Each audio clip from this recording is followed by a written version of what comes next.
박한식 교수와 함께 선을 넘다. 오늘 지난주에 이어서 박한식 교수님 모시고 말씀 이어가겠습니다. 경로를 가지고 한미관계 실상을 다루고 있습니다. 교수님 반갑습니다.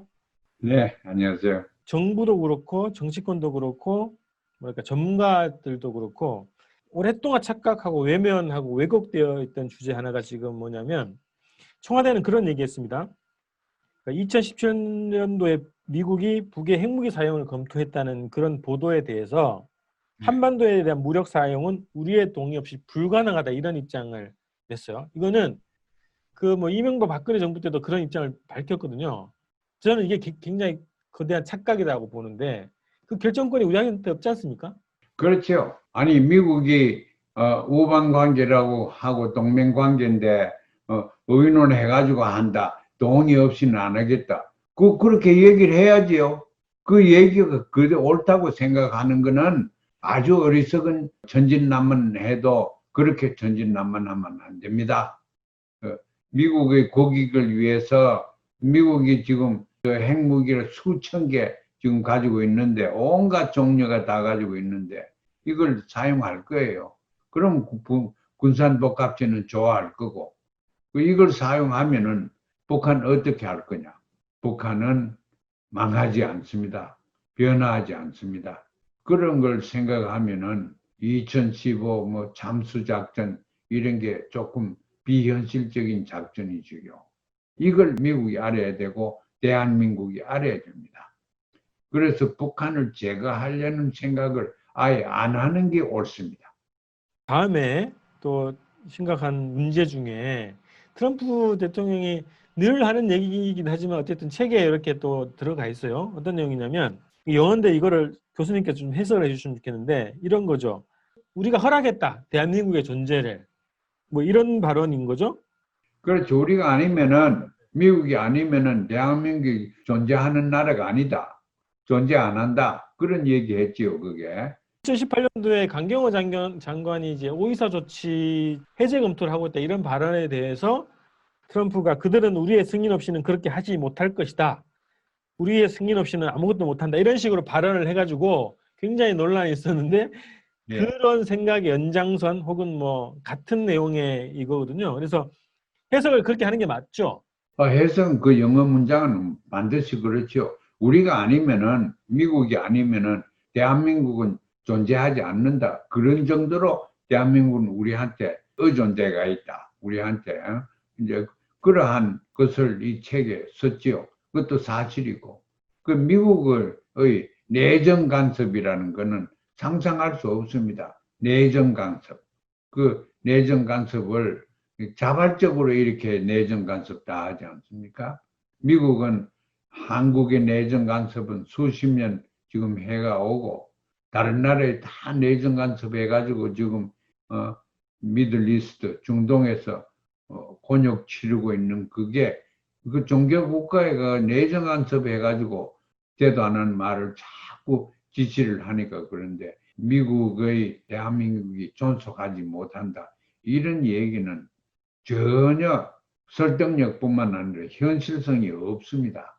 냉전 때는 그래도 살기 위해서 안보적으로 살기 위해서 미국에 의존을 많이 했고 시킨 대로 따라 했지만 앞으로는 그렇게 하면은 대한민국에서 반미 감정이 있어가 미국 사람들이나 미국 제도가 그게 존속하지 못합니다.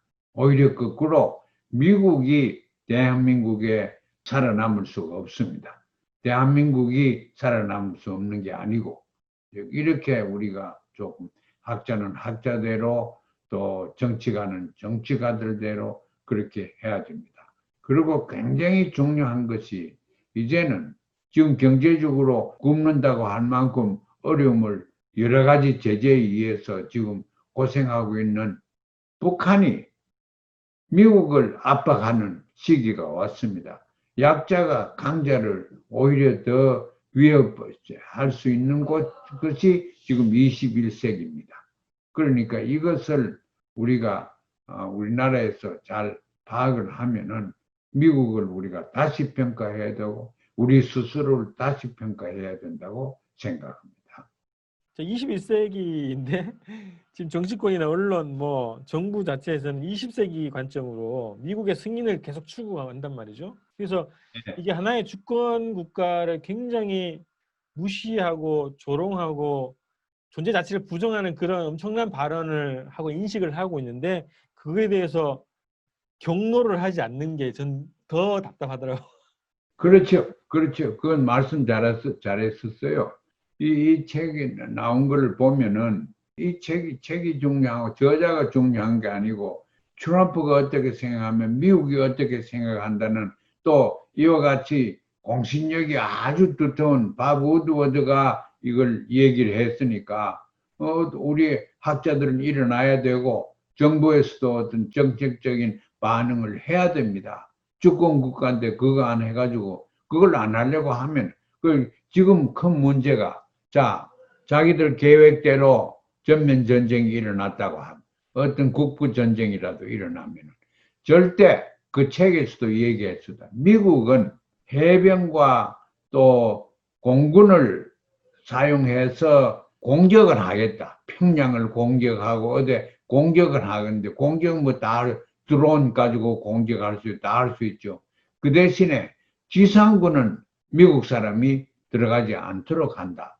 그런 얘기가 그런 계획이 있어요. 그럼 지상군은 누가 들었냐?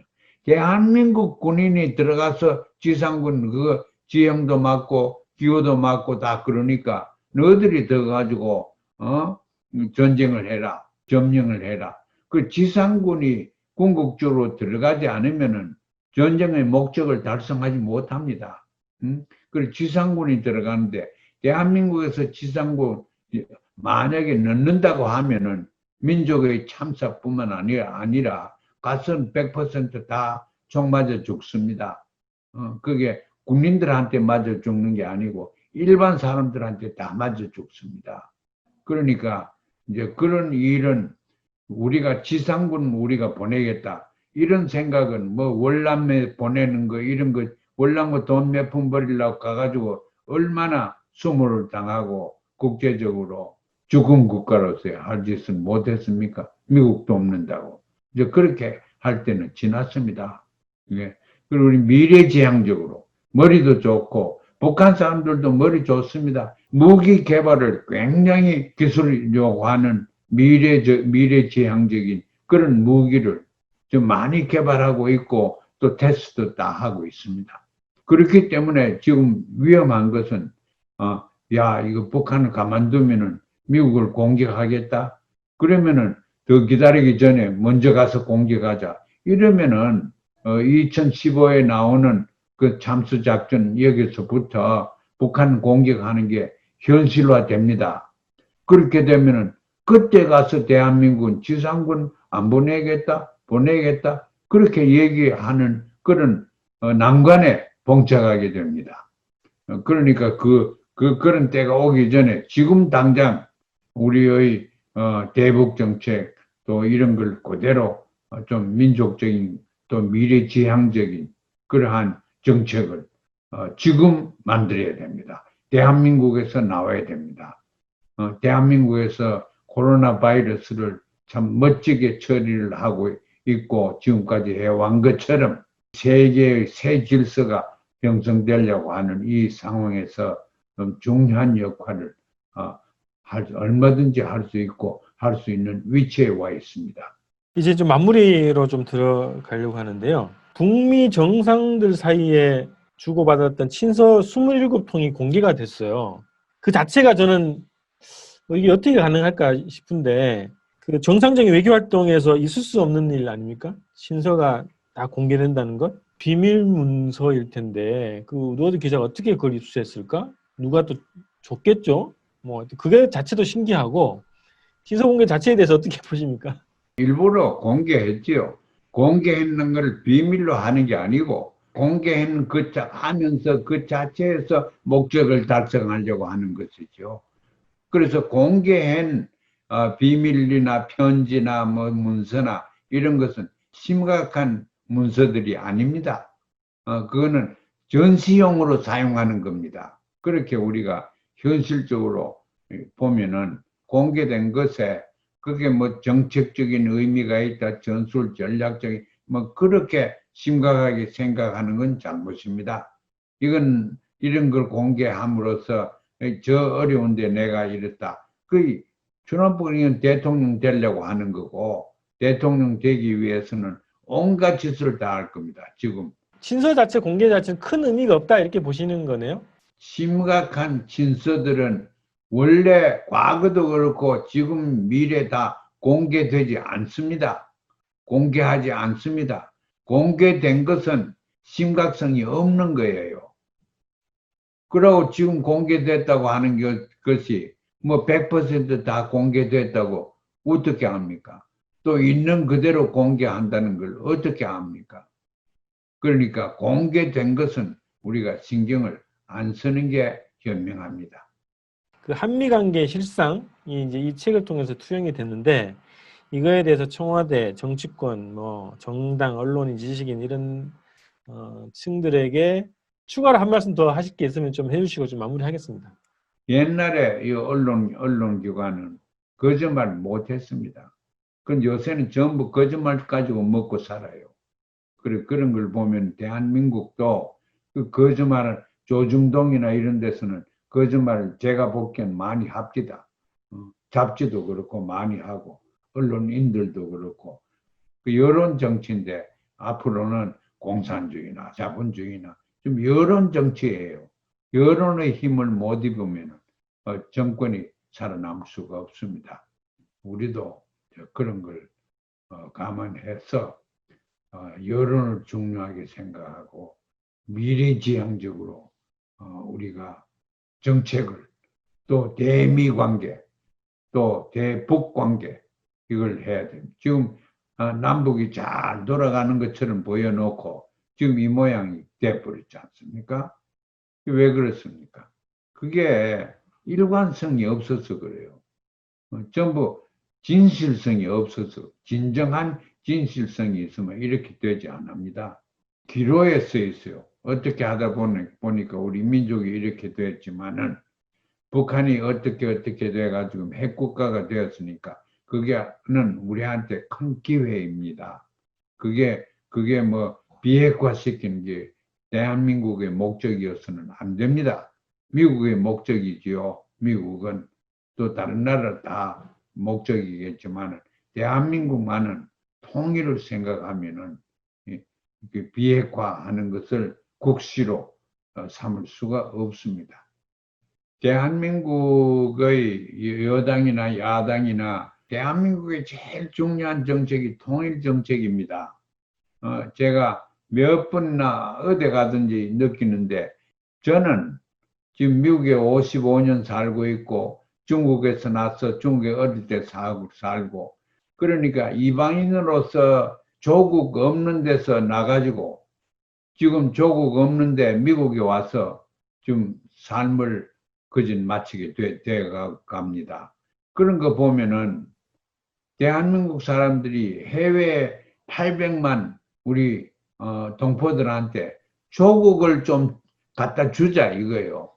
과거에 다 잃어버린 조국을. 조국 없이 산다는 게 얼마나 허무하며 또 삶의 의미가 없는지 모릅니다.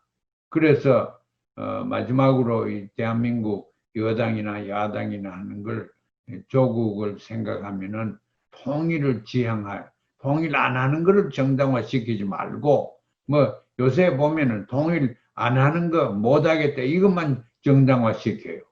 그래 놓으니까 북한은 악마와 자꾸 시키고 무슨 탈북자들에 의해서 만들어내는 이런 정보들을 가지고 모든 것을 결정을 하고 이래 하는데 그러니까 좀 모범적인 역할을 그 지도층에 있는 사람들 또 지배를 할 수 있는 학자 입장에 있는 사람들 좀 잘해 줬으면 좋겠습니다. 저는 용어부터 바꿨으면 좋겠는데 말씀하셨던 것처럼 대북 정책이 아니라 통일 정책으로 용어를 바꿔서 정책을 펼쳐나가자 이렇게 좀 제안을 드리겠습니다. 아마 그 다음 방송 때는 뭐 미국의 선거 얘기도 좀 다뤄야 될 것 같고 그런 걸 예상하면서 오늘 방송 이렇게 좀 마칠까 합니다. 오늘 함께 해주셔서 고맙습니다. 네, 감사합니다. 네.